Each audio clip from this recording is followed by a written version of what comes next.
ఎదురవన అన్నిపై ఉన్నావంటే నిదరవన కలలే కన్నావంటే నిజమై ముందుకి రానా కలతై ఉన్నావంటే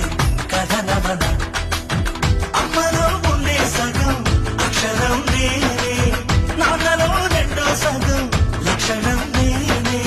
అమ్మ తోడు నాన్న తోడు అన్ని నీకు అన్నే చూడు చెల్లిపోని బంధం నేనమ్మా